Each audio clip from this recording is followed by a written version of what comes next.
Hi friends, இவர் யாருன்னு நான் சொல்லி உங்களுக்கு தெரியணும்னு அவசியம் இல்லை.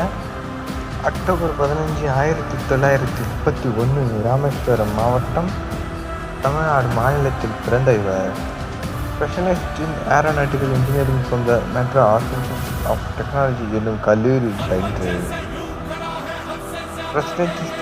in the presidency of India from 2002 to 2007, அதாவது 2002 முதல் 2007 வரை supported by both ruling and opposition parties. குடியரசுத் தலைவராக பணிபுரிந்து நம் இந்தியாவில் மனம் தெரிந்த ஒரு மிகப்பெரும் சயின்டிஸ்டானவர்.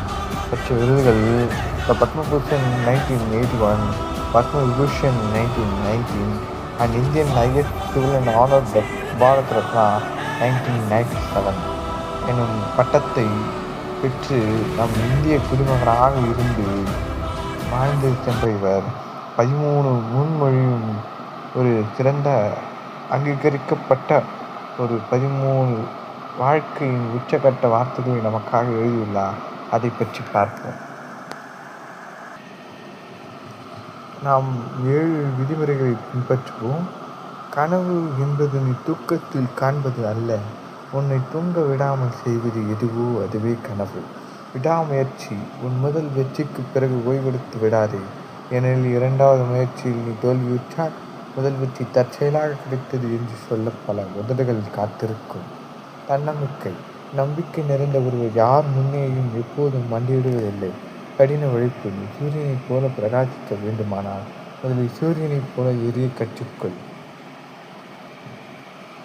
தோல்வியை கையாளுதல். தோல்வி உன்னை ஒருபோதும் வீழ்த்த முடியாது. உனது வெற்றியின் இலக்கு வலுவாக இருந்தால் மட்டுமே தோல்வியை கையாள முடியும். கற்றல்.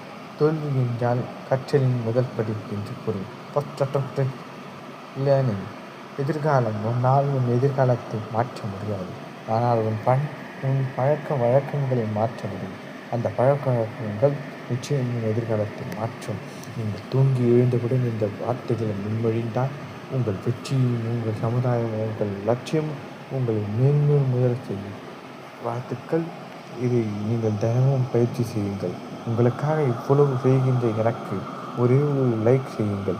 அப்துல் கலாமை உங்களுக்கு பிடிக்கும் என்றால் ப்ளூ கலர் ஆட்டையும், அப்துல் கலாமின் அறிவியல் ஆய்வுகளை உங்களுக்கு பிடிக்கும் என்றால் ரெட் கலர் ஆட்டுகளையும் பதிவு செய்து கொள்ளுங்கள். நன்றி. கமெண்டில் உங்கள் ரிப்ளைக்காக நான் காத்திருப்பேன்.